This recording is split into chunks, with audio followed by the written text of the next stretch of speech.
This is your guide to book publishing. Everything you want to know but didn't know what to ask with your host, Dr. Judith Briles. On the show today, you'll find out where book publishing is going and how to take advantage of it. How to identify and avoid publishing predators. What opportunities are emerging as the book trade evolves in new forms. How to avoid losing money and much, much more. Join us now as a variety of publishing pros will deliver insights and strategies to take the author to the next level of publishing. It's your guide to book publishing. Everything you want to know but didn't know what to ask. Brought to you by AuthorU and the Book Shepherd. And now, here's your host, Dr. Judith Briles.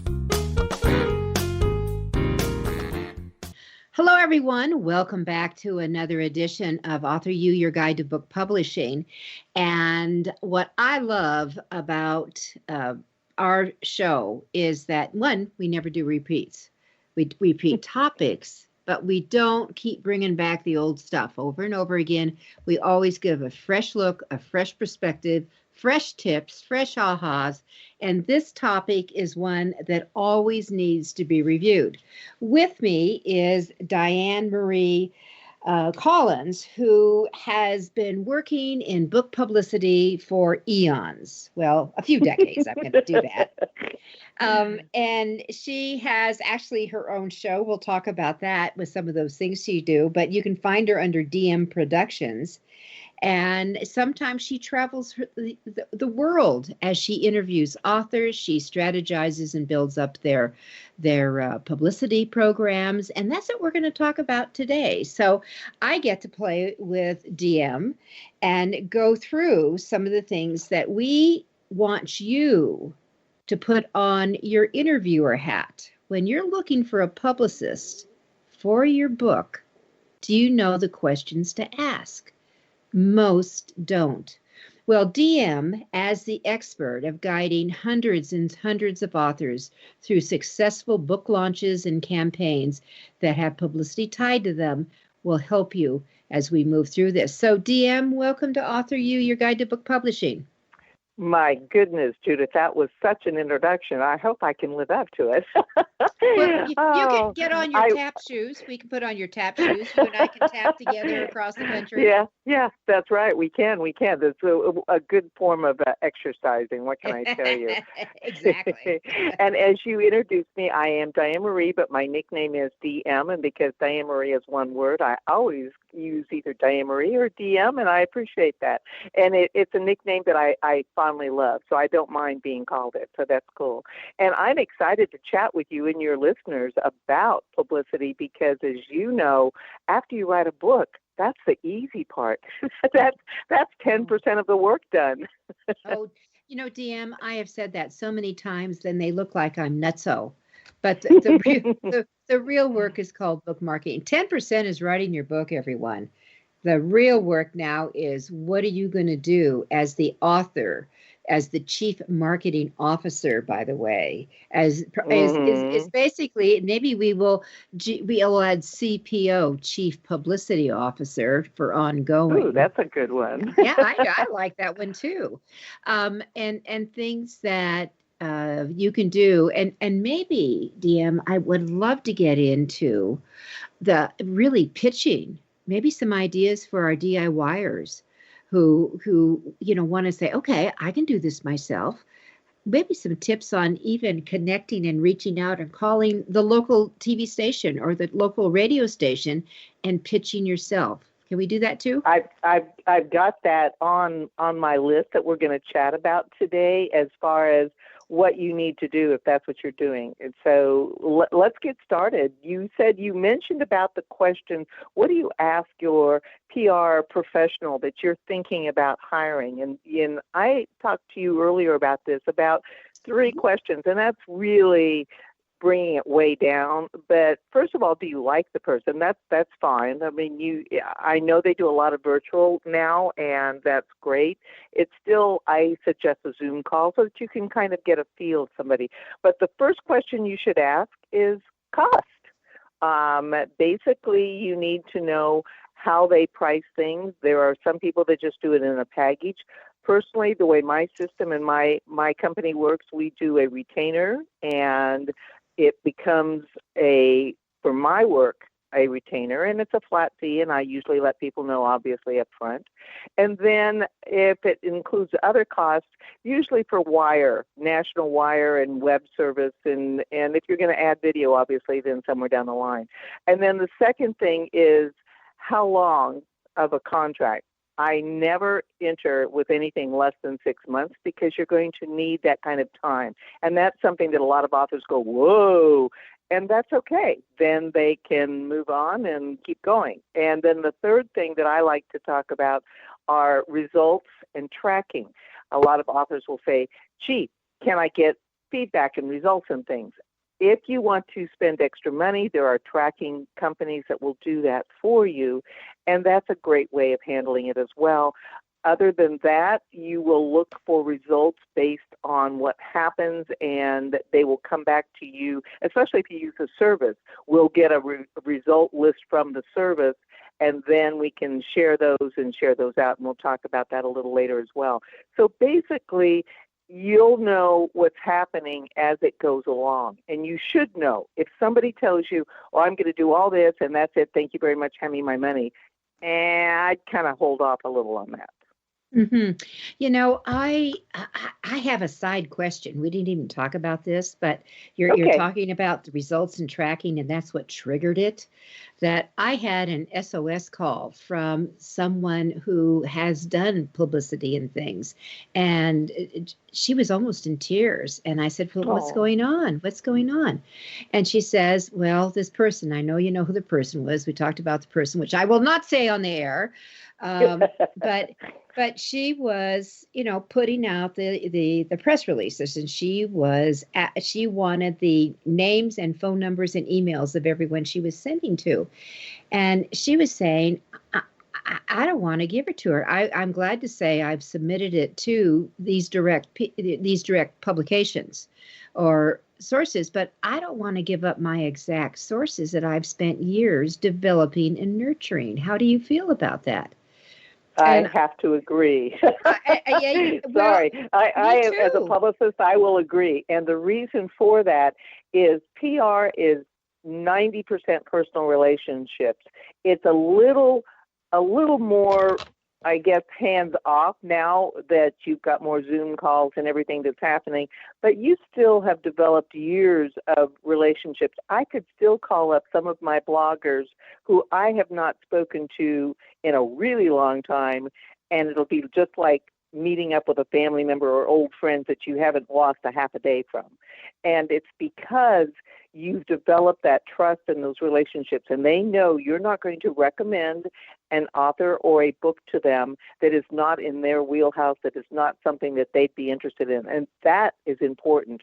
When you pitch, and we talk about that if you want later, if you're pitching someone to a source, to either a television or to a radio, or as I do, a lot of bloggers, because bloggers have followers, bloggers read, and authors read, and authors blog. Anyway, all of that ties together, and those are your buds, your friends. And unless you've worked down the line, now I will also tell you that my clients, as I bring them along, they will get to know based on how we work together and who I've introduced them to. I have people who now, I'll say, oh, by the way, have you checked in, and you need to check in with such and such? Oh, yeah, we've been touching base all day long. Ever since they worked with me as their guide, they keep in touch, and if it was a good magic and a good match, then they will continue that relationship on their own. So in other words, it's not like you hover them away, but at the same time, if I'm sending out emails, and these are kind of quasi-blind contacts, they're not real, they're your contact list. They're not necessarily someone that you are intimate with. I love that word. And those you really don't want to share, because those are people that you've worked with and developed, but they know you only on a certain level. Otherwise, if they're people that you will introduce your client to, and there's a good mix, then I'm not going to sit there and say, never, ever, ever touch them again. No. I mean, if somebody's got another thing later on down the line, we're no longer under contract, we're not working together, and they contact the person in the media or the blog, then and they work together, that's fine. I can't hold that off, but I'm not going to just hand over my list. Does that make sense? Absolutely. That is actually, I said, first of all, I'm sending you virtual hugs. I'm sorry she has put you in this position, because I absolutely believe that it is your intellectual property. This is what you've developed. It's part of your business. I think it's appropriate to say I've submitted it to 20 different groups, including blah, blah, blah, blah. But the contact and the email and the phone number, that's a no. To me, that's a no. And the reality also is, because for someone, my listeners know I've done a lot of media. When I counted up, I think over 1,500 interviews over the 30 years of my publishing career. And that you do, if the recipient of the Publicist of contact is interested in you, you're going to find out their name and their email anyway.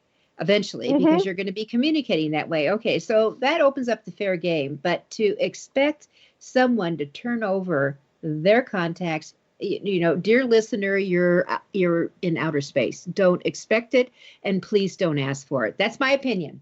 That's my opinion. And I have to, and as a publicist, I have to agree with you. It's that simple. In the old days, and I do mean olden days, when we had automatic faxes that would go out. Oh, people say, love fax? faxes. What's a fax? What's a fax? A what? The bottom line is that you would have. I would sometimes buy lists, and so that's a different story, because as a publicist, you buy lists. And which hardly are there anymore, but they still are some.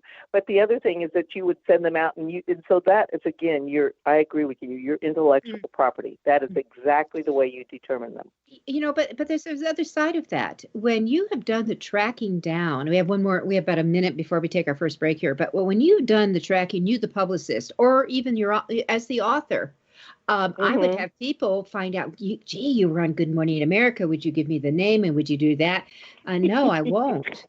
Do you know how long?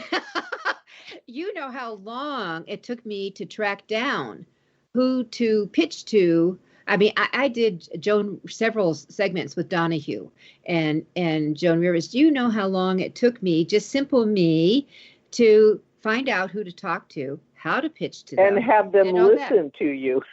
Yeah. Oh, yeah. That's the other thing. It's like you can pitch all day long, you can send out, and you can get a hold of them however you think you can get a hold of them. But to actually have them listen enough to then reach back to you, that's golden, and you're not gonna mess that contact up.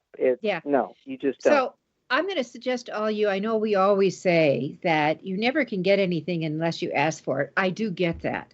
But I think that there are certain things that we need to know, that there is an etiquette out here. And there's certain things that you, savvy author, who wants to get your book out there and to get the buzz going and people talking about it, you just don't do.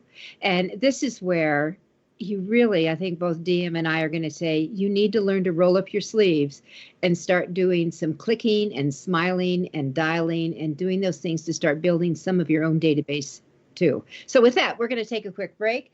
DM Collins is with us, and we're talking about how to get publicity for you in your book.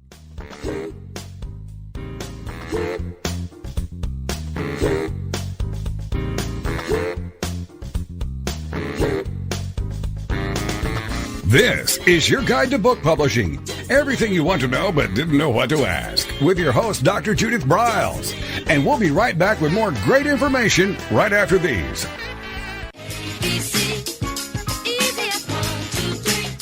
Is there a book in you? Or another? AuthorU shows you how to create, develop, and publish your book without being hoodwinked. If you already have a book out, you will find a supportive and brainstorming community that is connected and creative, no matter where you live. AuthorU brings in national experts for its book camps and annual AuthorU extravaganza. It has regular meetings and delivers webinars for its members on timely topics. Through AuthorU's extensive network, Members enjoy exclusive benefits, including significant discounts for a variety of services necessary to publishing. AuthorU is the premier authoring resource in the country, creating community, education, guidance, vision, and success for the serious author. If you want to create a book that has pizzazz, punch, and panache, AuthorU is for you. Timely author and publishing tips and articles are posted on its social media platforms, and it is free. Discover AuthorU, where authors go to become seriously successful. Join AuthorU today at AuthorU.org.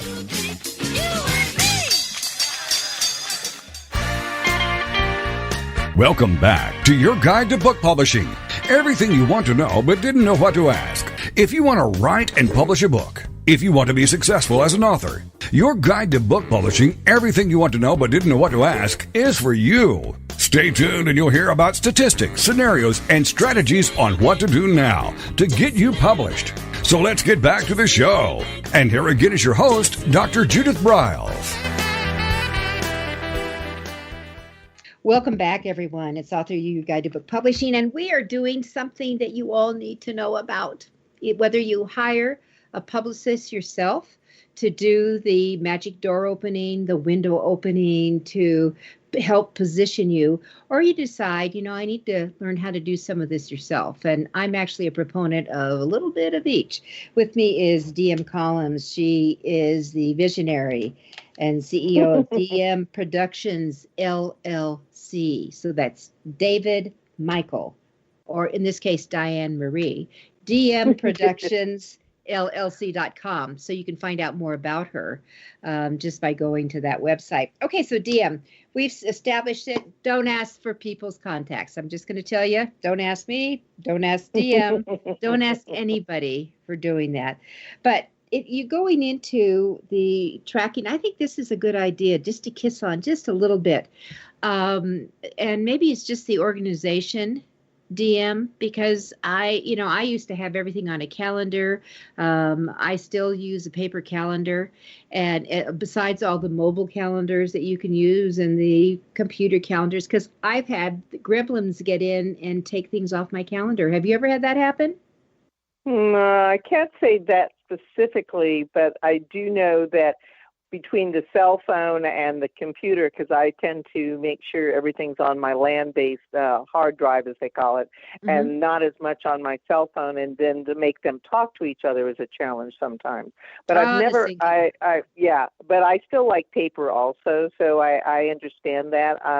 But for the most part, I'm pretty, where I like it pops up and says, you have this today. And I went, oh, okay. When I talk about tracking, though, quickly, Judith, what I'm talking about is you actually can hire firms that will indeed go out across the world and pull in articles that you've been mentioned or that came from, that were results from your press release. And that's a little different on tracking than actually putting calendars put together. So, And that was what I was talking about. Absolutely. So for our DIYers, let me just say here for the tracking, there's two sources that I like to use. One is Google Alerts, the Google Alerts, and the other one I like to use is Talk Walker, like TALKWALKER. And that's where, there's systems to use, but like you would put your name in, like I'm Judith Briles, so I would have quote, Judith Briles, quote. And anything that comes up with my name that's together, not Judith in the first paragraph and Briles 12th paragraph, I want it together. It comes to me and I can keep track that way. So tracking's important. That is, yeah. Yeah. And I actually had a publicity calendar when I was really aggressively when I was really in the heart of a book. That was my job. Actually, promoting my book was my job at certain times. And I had a wall calendar with sticky notes and orange for radio. I had green for TV and I had yellow for print. So I knew. Now you're making me think of the Romancing the Stone movie where she's got sticky notes everywhere. Oh, there we go. There we go. On the opening scene, and she's trying to find tissue, a Kleenex, a toilet paper, anything, and she's got sticky notes all over, and one of them says, "Buy toilet paper." It's very funny. Hey, I remember her doing that, as Yeah, a matter of yeah. fact. All right, It's a great author's movie. I love it. All right, so let me loop back now to your three questions. What's the cost, the packaging retainer type thing that you mentioned? How long are we going to be working together? And the results tracking. Is there kind of a range on cost? I'm going to loop back to number one here. What should someone expect to say? It depends really on the book. I have mentioned to you before, I interview authors as much as I let them interview me, because if I've read the book, that's the first thing I always need to do, even if it's just skimming it. I need to read the book and then talk with them about their vision as to what they see. The best PR campaign in the world is a partnership, and that is my mantra. When you talk about I love your little quotes in your books. Best PR, a partnership. If somebody thinks, oh, I'm going to hire a publicist and I'm going to just sit back and watch the books float out of here and zoom out, and no, that doesn't happen. So it ranges anywhere from, in the old days it was a lot more, but you range from $1,000 to $3,000 a month. And that really depends on how extensive they want, how much they want, what their vision is. And then it's kind of together. If somebody says to me, I've got money is no option, I've got $5,000 a month and I can spend it, I say, I'd love to take your money, but this book has got some issues and it's got this, and this. Let's talk about that. Or, I'm not sure this has got a market. And again, PR, somebody should be honest with you. If it's a book that's like 30 pages and they say, this is going to, no, it depends on what the subject is. What is your market? Do you know what your market is? What is your target audience? That's part of what the whole discussion of hiring somebody. It's before you talk about even the first PR, you've got to talk about what is happening. Now you're talking about what are your pitches? All right. This is the perfect summer read. You're out on the beach. This is a great book for you. You're going to get lost in it. You're going to love it. That's one of your pitches. Is it trending? Is this something that's where you talk it controversial? That's another good reason that you can get media on it. You hate to say that, but it's true. Is it about the windmills, the wind turbines freezing in Texas? Is that true or not true? That's trending right now, unfortunately. So you talk about things. That's how you decide how long the campaign can be. That's how you can decide whether or not there's a market for this book. That's how you can decide whether or not how much work it's going to take with the two of you working it together. Does that make sense to you, Judith? Absolutely. Okay, so it's a combination. Absolutely. And the thing is, I've always said, I am willing to work really hard, but I also want to have fun. So I'm going to go back to this partnership thing that I got to be able to laugh and play with you a little bit, and so we understand, or if we have quirky senses of humor, that I won't be offended if something comes across. I need to understand that kind of stuff. But when you said the freezing wind turbines in Texas, okay, so immediately popped into my head. Here's publicity going on here. Let's say you're a romance author. And your pitch could include, is your romance frozen in the windmills of your mind? I love it. Do you see what I'm saying? Now you've tied in words exactly that we're going to get picked up, and yet it's not really that controversial, and you're not really hitting political. You're just kind of catching somebody's eye, and that's exactly it, or their ear, and that is so true. And when you talk about fun, remember I said at the beginning, when you start talking and you're looking at getting to know a publicist and you can't necessarily do it in person now, you still need a Zoom. You need somewhere where you get to feel comfortable with that person, because you're going to be working, as you said, you're a hard worker, but I want to have fun. And of course, the old adage is the fact that if you're doing what you love and enjoying it, then you're never going to work a day in your life. You know? Mm-hmm, mm-hmm. Well, I've interviewed several people on Zoom, that I've ended up hiring, and I have interns in my offices, and we usually start with Zoom to see if there is a connection, and if we want to move it to an in-person interview. I start there now. Yes. And it's pretty much going to be, I believe that is going to be the future. Also, on my television network program, which we really haven't talked about yet, but the dmzone.com, we're working on putting that platform together so that we're doing more Zoom interviews, because I have lots of people that are interested. I love interviewing musicians and authors, and they're interested, but obviously we're not traveling to that, or we're not doing that. So we're getting to where the DM Zone is able to do platforms on Zoom, and that's important because I think that's where the future is going. Well, I think that's a great idea. My only concern is I have seen a lot of authors interviewed, and if they have a lot of spontaneity about them, if they're loosey-goosey, I mean, I can be loosey-goosey at times because I want to play and I want to have fun and I'm going to look for it. But boy, when you get them on Zoom sometimes, or you've seen them across the camera, and it's almost like they're in a deposition. Yes. No. I shouldn't laugh, but I know exactly what you're saying. The difference is that you have to, that almost comes into, now part of my PR background is, of course, media training, and you and I've talked about this off camera, what I call, we're off our interview here, the same sort of thing. If you work with your client, a publisher should be able, again, that goes back to how much per month and what are you doing, what are you expecting, all of that, and that's why you're talking about a contract of at least 6 months length. And the reason for that is you've got to get all of these aspects put together.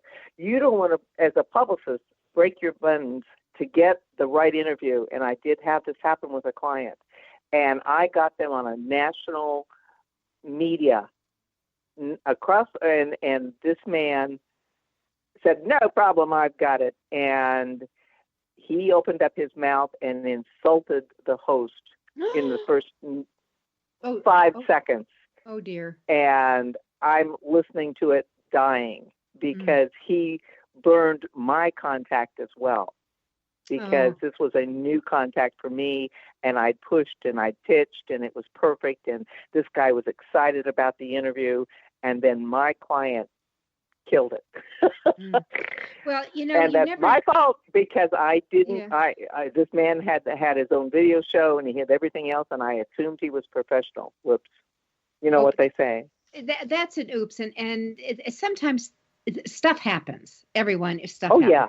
Sometimes an interview does go south. And I know one time I was in upper state Rochester, New York, and I was talking about my book on women undermining other women. I had no idea of the level of sabotage that was going on within the studio.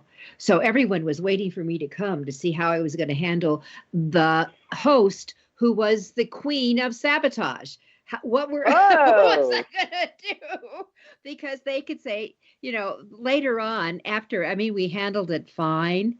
It would have been great if I had a warning that this was going on. You think you asked the right questions to going in. I always asked about demographics and all that, but I never asked if the host was the problem. Anyway, we're gonna go back in just a sec with DM Collins of the DM Productions LLC.com with more fabulous information to make you successful.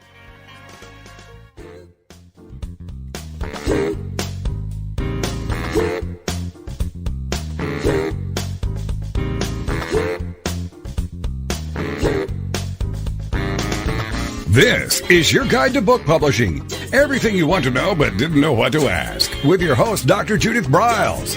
And we'll be right back with more great information right after these.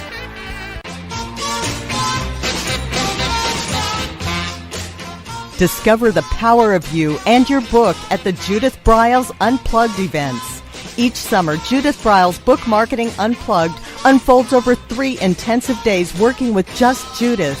You get publishing strategies, author and book platforms, book marketing panache and pizzazz, and authoring tools to take you and your book to rock star success. In the fall and winter, Judith Briles Speaking Unplugged includes Judith as your coach and mentor during 2 powerful days. You will learn how to structure a speech, how to create openings and closings, how to find gigs that pay you and sell your books, and you will get one-on-one coaching. Go to thebookshepherd.com and click on the Events tab to learn how to participate at the next Unplugged Workshop event.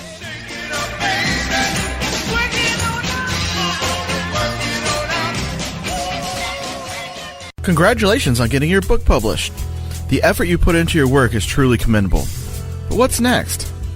What will happen to all the knowledge you have worked so hard to acquire to produce your book? Here at TogiNet Radio, we can provide you a platform to keep your knowledge working for you through the power of podcast. The subjects our podcasts cover are as varied as the grains of sand on a beach. From life coaching to military resources to business success, even to the paranormal. We have a place for everyone. To get started on your next step, call Scott at 903-787-5880 or email him at scott@toginetradio.com. That's SCOTT at TOGINETRADIO.com.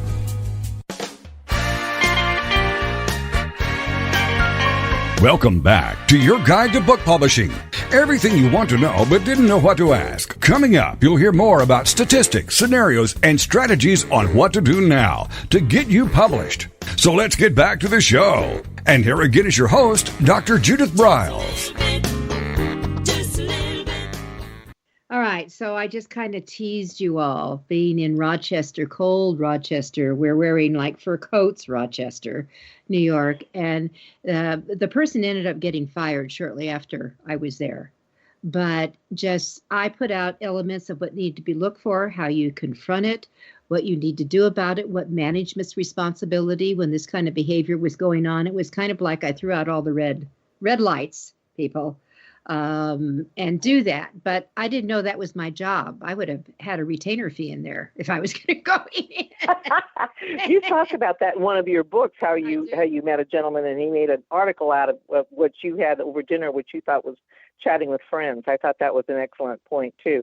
Same sort of thing. When we talk about where you were sabotaged, I was talking about where my client actually sabotaged himself by attacking the host. This instead, how to handle what you were dealing with, and you said you muddled through, but you probably did much better than muddling. I would say part of when you put together your whole how do I prepare for a potential interview, TV, print, whatever, sound bites. So that if you get to the point that you've got your safe zones, and those safe zones are when somebody throws a curve at you and throws a bullet, or they're really out to just a gotcha question. And we see this in politics all the time. Instead, what you've got is your sound bites. Your publicist and you have put together sound bites that tie to your book. Whether it's a romance, whether it's nonfiction, it doesn't matter. You've got your sound bites. You've got your mind set. And if somebody says, yeah, and you'll go, that's an excellent question. You know how this relates to my book is, and then you jump right back into your safe zone. Okay. So you basically kind of ignore what the nasty person was coming at you with, and you just go, wow. And how this relates to my book is blah, blah, blah, and that's where those are your safe zones. Those are your sound bites. You have them in your publicist and you work them together. The things that you need to do before an interview, if it's print or if it's on print or if it's on print, first of all, let's go that way first. You have those sound bites. You have prepared, you've had your publicist tell you as much as you can about the person that's interviewing you, and you go from there. If it's television or radio, if it's television, you're going to make sure that you have an image of the book provided to the venue. You're going to have a photo of yourself, a bio of yourself, the authors, all I'm saying this. And you need to make sure that image of the book is high res. You don't want to send the 72 DPI. I'm getting a little text, but still, you're going to make sure that it's good enough for video, and that's what's important. If you have video, you provide that as well, because that way you're no longer a talking head to another talking head, and you've got something for the audience to look at as well. And these are all important things, but and your elevator pitch that you need to have all put together, so that again, if the host is not prepared and has very little information, and they're looking at a book and saying, "So, tell me about your book." Well, that's a good one. That's better than it could be.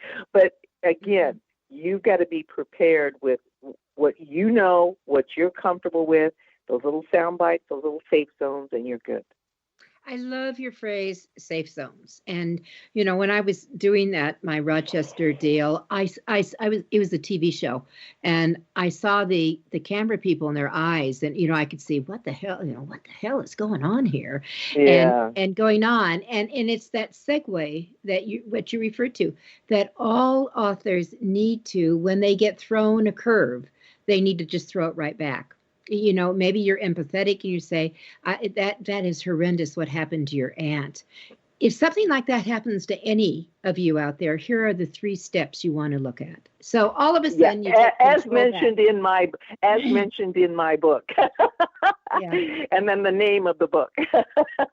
Yeah, you know, yeah, I have to tell you, on Phil Donahue's show, which I did a gazillion times, if you mentioned the name of your book or referred them back to your book, the hook would come out and yank you, literally. And because they said, trust Phil, he will support you in your book. Trust him. And I trusted them. They were absolutely right. I loved Phil Donahue, and we did his show many, many, many times. And that was probably his own pet peeve, but you were warned beforehand, and then if you broke the rules, that would be on your head. So I totally agree with that. Yeah. You will not find that on 99% of your rest of your media that you're doing. If you come across another station or another host or another morning program, I was great with morning programs, where then fine, follow the rules. That's the whole reason why they took you aside and told them what they were. If you break them, then that should be on your head. You know, it's kind of like when we talked earlier about don't ask your publicist for her list. Yeah. That's a no-no. So maybe one of the questions all of you may need to think about, if you're being a producer contacts you, because the host rarely will a host contact you. It's going to be a producer. Correct. That you might ask, are there any unwritten rules I should know about, or sensitive things that shouldn't be brought up? And I think that's a safe question to ask, so you don't get your foot into deep doo-doo or your mouth, so to speak. Yeah, that's correct. I think it's cute that you mentioned producer, never the host. I have, over the years, had so many people say to me, "Oh, my daughter's on television and she's the host for such and such," and I always go, "That's nice," because they don't have any real control over their program. And that's what most people are not aware of. It's your producer, and then your assistant producer, or your person that's your booking agent. All those people have much more control. The host is handed a list, and that's it. If they have something they like or they would like to do, they're allowed to bring it up in their production meeting and suggest it, and it may or may not make it. So I am so glad you mentioned it, because the producers, I remember that when I was on one of the big morning shows, that producer spent a couple of hours asking me questions, grilling me. And then they just pull out. They're looking for the gem. That they can pull out to put on the cue card or the running monitor. That's what they're looking for. Well, that's one of the things that I even had on my list, that you can provide them with a CG, your computer graphic. If you provide that along with the image of your book and the photo of yourself, or along with the bio, if you provide them with the graphics, so that maybe you can keep your font, so you're working with your brand. I mean, there are all kinds of things that you can provide for television, and now for instead your streaming platforms. Yeah, logo, fonts, etc. All right, so let's do a jump here. Okay. What task? Let's say, okay, DM, you're the gal for me. What task should I expect from you as my publicist. And let's look at the reverse. What should you expect from me? Oh, all right. As your team, remember I talked about the best PR is a partnership. You need to first sit down or discuss, doesn't matter where you're doing it, but you need to together find what's important. I always say to the author, what do you want? What do you see? What do you need from this book that you want out? What do you find the most important thing? So now we're discussing together how we're going to pitch your book.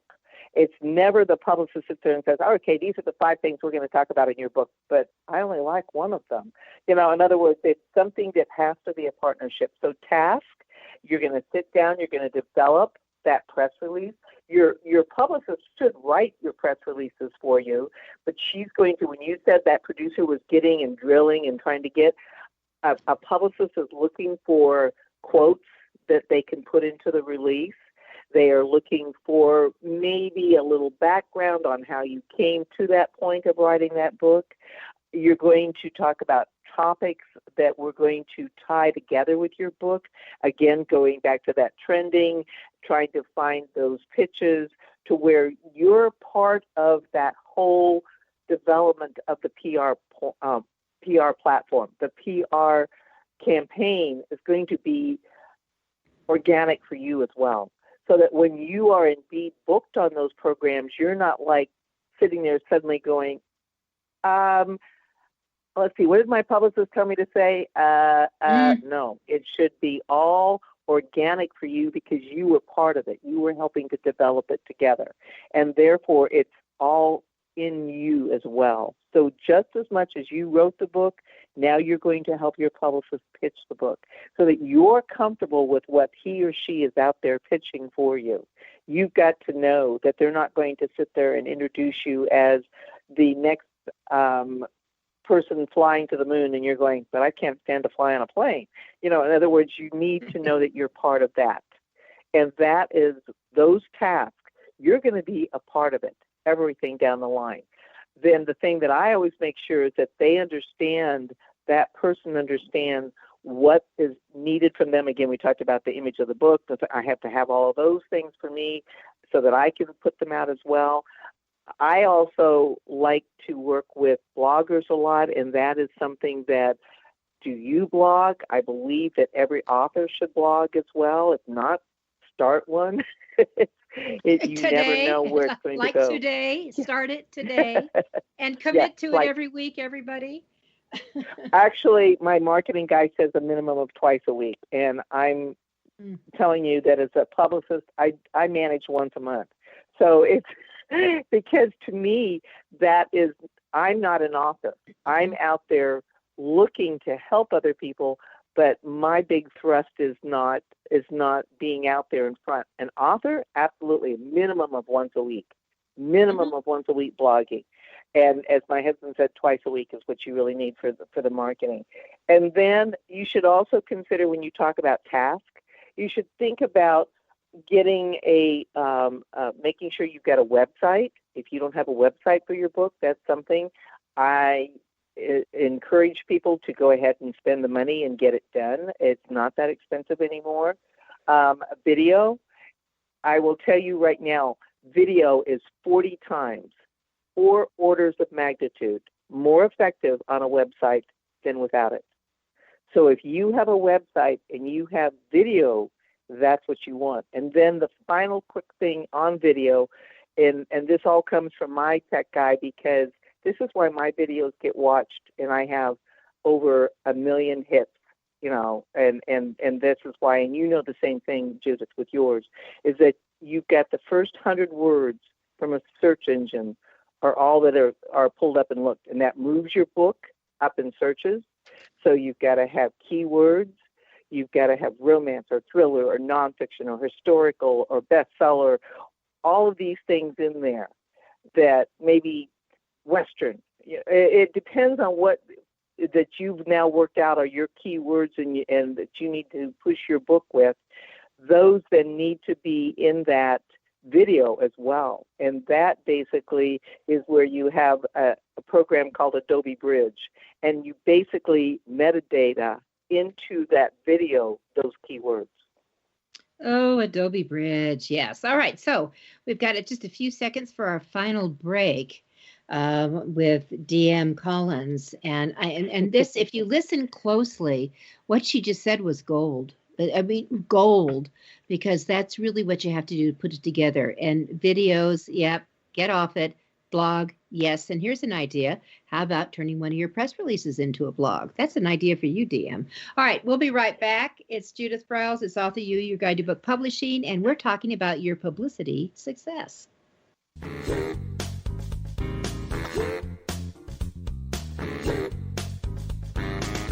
This is your guide to book publishing.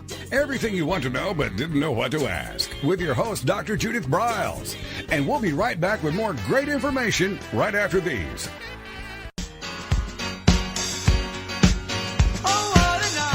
Are you confused about publishing options? Do you know which printing option is best for your book? Does your stomach flip when you think about selling books? Or do you feel overwhelmed with what to do about book marketing and publicity? Get the answers and much more.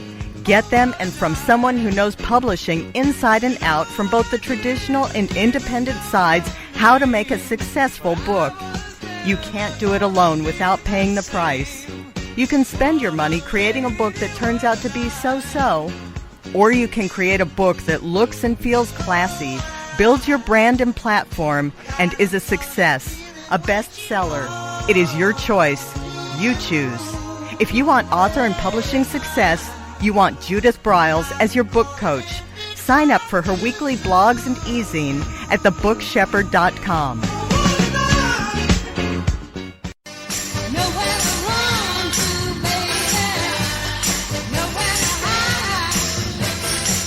The book shepherding concept is simple.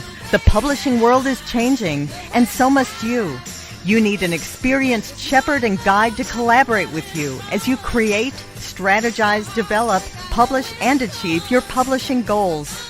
Publishing is riddled with obstacles, sometimes nightmares for the author. You do not need more problems. You want solutions. Dr. Judith Briles will shepherd you through the maze and chaos.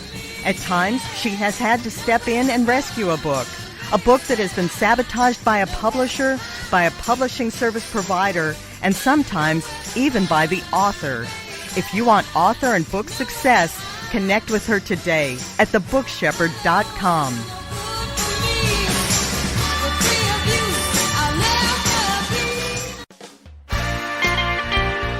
Welcome back to your guide to book publishing.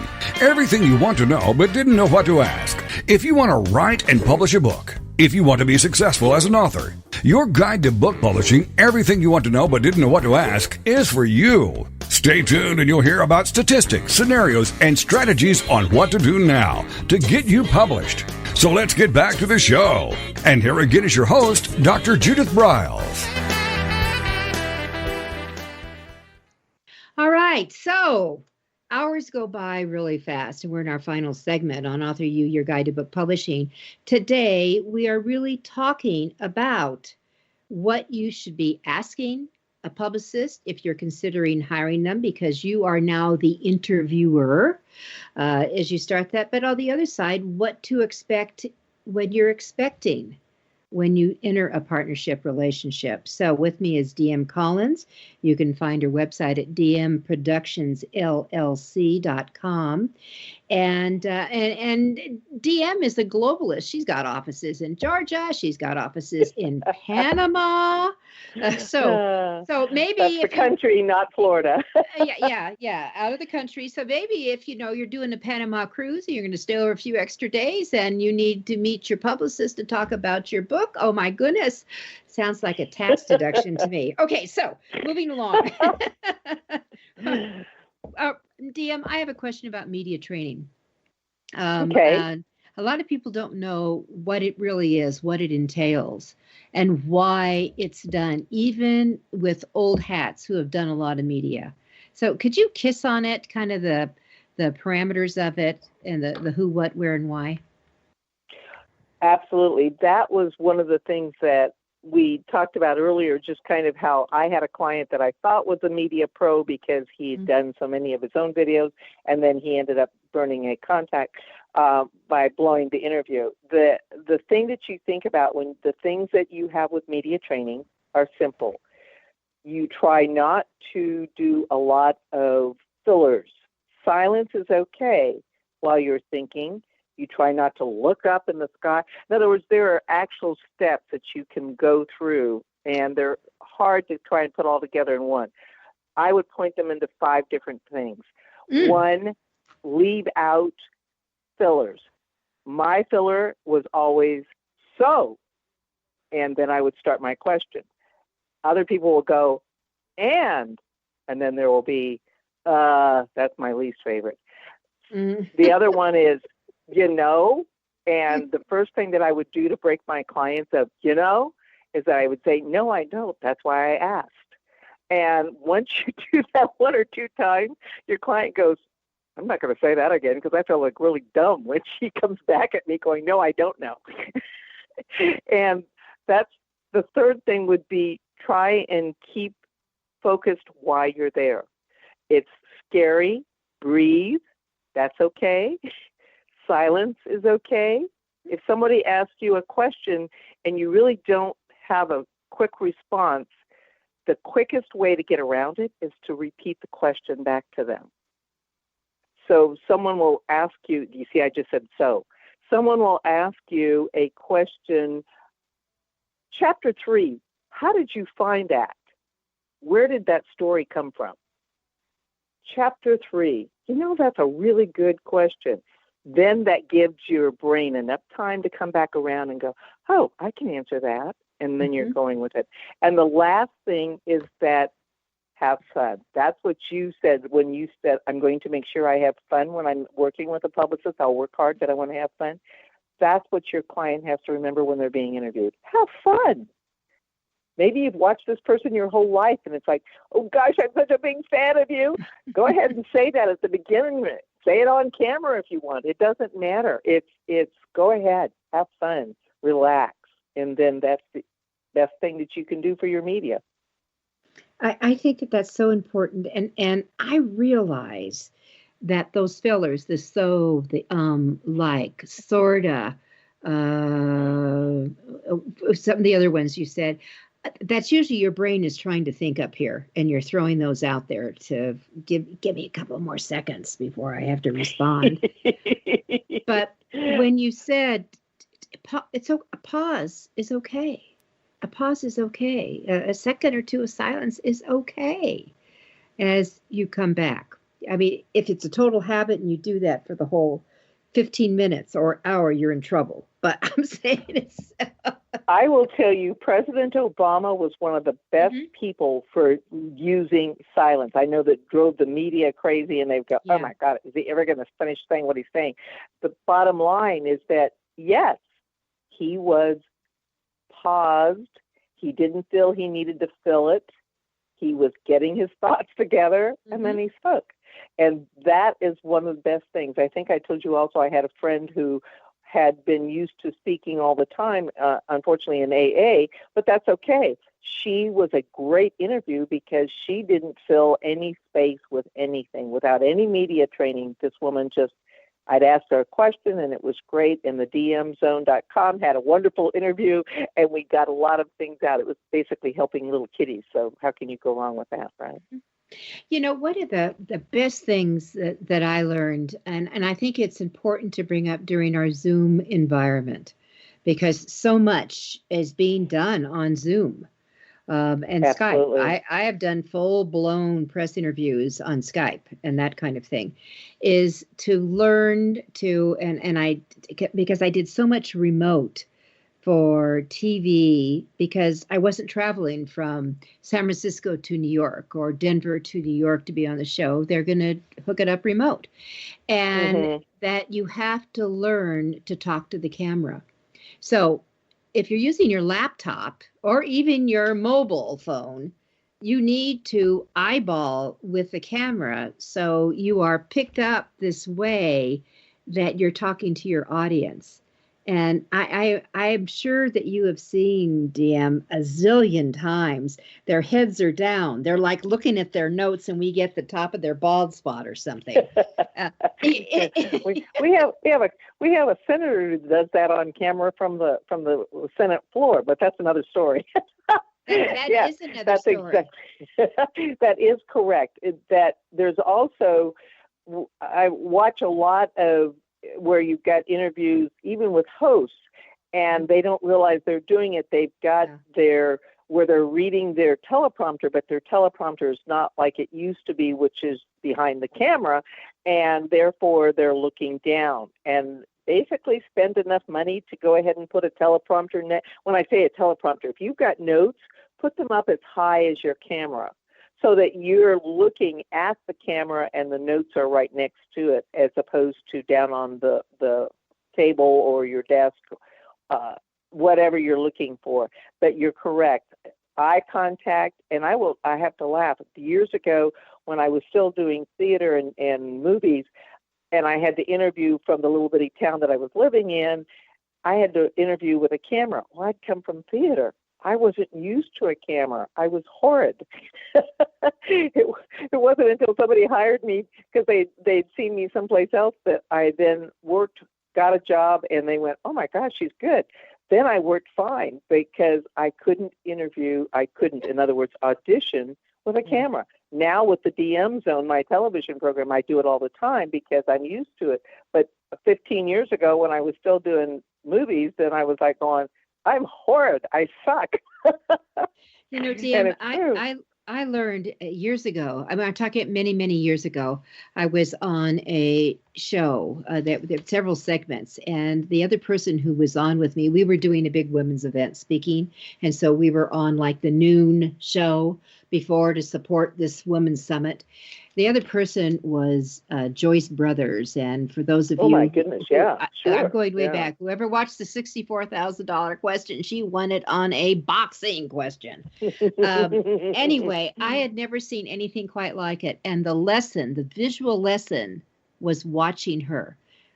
When the camera was off, they're at a commercial break, it was like this mop doll came in. She was like, wind down. And if you all saw me right now, you can see my shoulders collapsing and I'm ready to put my little head down for a nappy poo, and all of that. And then all of a sudden, when the red light went on the camera, this woman came alive. It was stunning. It was stunning to see the transformation. So it is. I understand that. And I now am like that, but I laugh because I was not like that.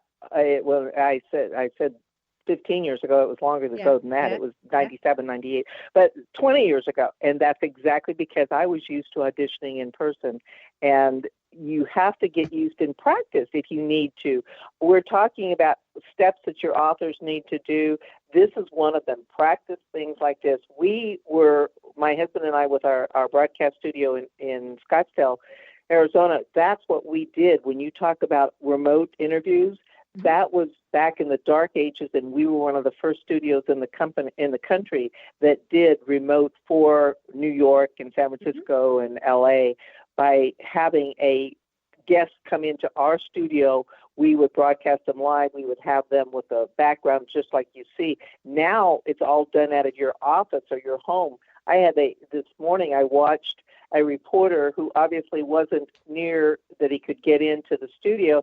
So he actually was from his apartment, in spite of normally you see him, and I'm thinking, should have done a little better job on the background, because it was not a good background. That's what I'm saying, is that your authors need to look at what's behind them when they're doing a Zoom, what they look like on the Zoom, plus then when we talked about before earlier, notes.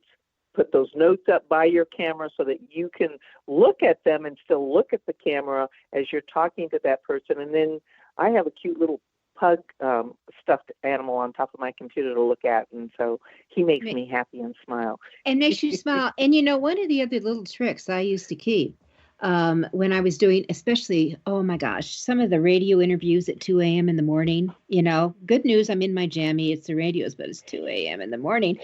I always, and I'm telling you, you get a great audience at 2 a.m. in the morning. It's amazing. Absolutely. Some of those things. Absolutely. And radio listeners buy books. Yes, they do. And the other thing, though, I kept a mirror close to, the mic or wherever it was that would remind me to smile. And that Yeah. that when you smile, listeners, by the way, it is heard through the microphone. People sense that you're present in there. So that's just so important. All right. So and that you're having fun. Remember, that goes back to our number one motto. Fun. Yep, that DM and I have fun. DM, we've got like 2 minutes left. I have a question for you. What's the question you wish that authors would ask you? A question that I want authors to ask me or wish that they would ask me? That's right. When they're considering engaging you, what do you wish that they would ask that they rarely do? Do you like my book? Oh, okay. I know that seems odd, but again, you don't necessarily as a publicist have to like a book, but your author should know. And if you say, yeah, I loved it, I dug it, or if you say, it's not really my cup of tea, then they should say, why? It's like I had an author that I worked with one book and I loved it. He gave me another book and it was totally out of my favorite genre. And I went, okay, I'm going to push myself through this. And I did. And when I got done, I thought, oh, I hope he doesn't ask me if I like it, because I didn't. Well, so that's why. Okay, then the question would be, if you have a book in hand and it's not your cup of tea, should you be working on it? Are you the right person to work on it? I would say not necessarily. It depends on if you also know, when you read this book, I know someone who would like this book and they're in the media. I know somebody else who likes this book who's a syndicated columnist and reviewer. I know this. That's okay. But I've read it. I know it well enough to be able to pitch it. I know it well enough that I can sit down with that author and we can put together a campaign that will help them move and market their book. And you and I haven't even come close to touching on marketing, but brand, all I will say is this first thing, brand. When you send out anything, have your brand on it, have your email all looks the same, your website all looks the same, and it all ties together with your book. Thank you for saying that. No, we've got like 30 seconds, so I have to wrap up. But that is so, the branding, the author, you're the brand, your logo, make sure you on your email signature, you're the author of blah, blah, blah, blah, blah book on it, have it in your colors, get those things going, so much more. DM, we're obviously going to have to do this again, period. This was a lot of fun, Judith. Thank you so much for spending time with me, too. Thank you. All right, everyone. Here's to you this week, to your writing, to your book marketing, to thinking about publicity, and of course, to you and your book success. We'll be back with you next week. It's AuthorU, your guide to book publishing. I'm Judith Briles.